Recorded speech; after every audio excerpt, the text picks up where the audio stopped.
ভাবুন তো, একজন শাসক যার হাতে ছিল পুরো সাম্রাজ্যের ক্ষমতা, কিন্তু নিজের পরিবারের সাথে ব্যক্তিগত কথা বলার সময়ও তিনি রাষ্ট্রের একটি প্রদীপ ব্যবহার করতে ভয় পেতেন।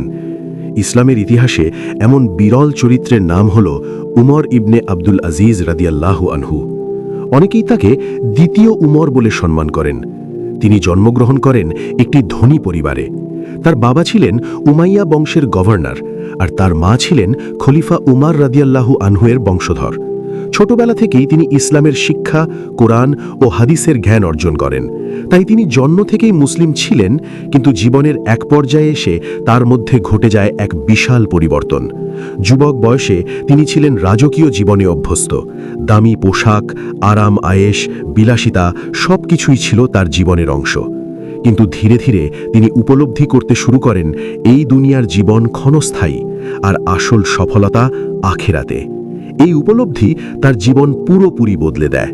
পরবর্তীতে উমাইয়া খেলাফতের খলিফা সুলাইমান ইবনে আব্দুল মালিক মৃত্যুর আগে তাকে পরবর্তী খলিফা হিসেবে মনোনীত করেন।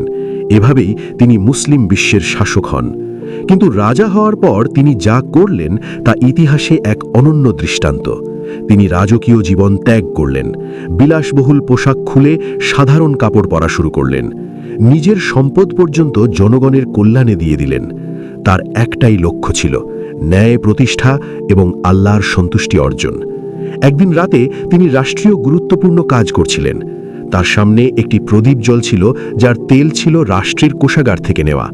ঠিক তখনই তার পরিবারের একজন সদস্য ব্যক্তিগত বিষয়ে কথা বলতে আসলেন। তিনি সাথে সাথে থেমে গেলেন। ধীরে ধীরে তিনি সেই প্রদীপটি নিভিয়ে দিলেন। তারপর নিজের ব্যক্তিগত তেল দিয়ে আরেকটি প্রদীপ জ্বালালেন। এ দৃশ্য দেখে আশেপাশের মানুষ অবাক হয়ে গেল। তারা জিজ্ঞেস করল, আপনি এটা কেন করলেন? তিনি শান্তভাবে উত্তর দিলেন, আগের প্রদীপটি ছিল রাষ্ট্রের কাজের জন্য, এখন আমরা ব্যক্তিগত কথা বলছি, তাই রাষ্ট্রের সম্পদ ব্যবহার করা আমার জন্য হালাল নয়। ভাবুন তো, এটা শুধু একটি প্রদীপের কথা নয়, এটা ছিল তার ঈমান, তার তাকওয়া আর তার ন্যায়পরায়ণতার বাস্তব উদাহরণ।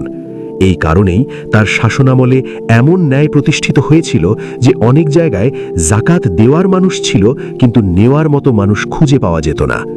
এই গল্প আমাদের একটি গুরুত্বপূর্ণ শিক্ষা দেয়। ক্ষমতা থাকলেই মানুষ বড় হয় না, বরং আল্লাহর ভয়, সততা আর আমানতদারিতাই একজন মানুষকে সত্যিকারের মহান করে তোলে। আজ আমরা নিজের জীবনের দিকে তাকাই, আমরা কি ছোট দায়িত্বেও এতটা সৎ? এই প্রশ্নের উত্তরই আমাদের আসল পরিচয়। আর এমন শিক্ষণীয় ইসলামিক ইতিহাস জানতে আমাদের চ্যানেলটি সাবস্ক্রাইব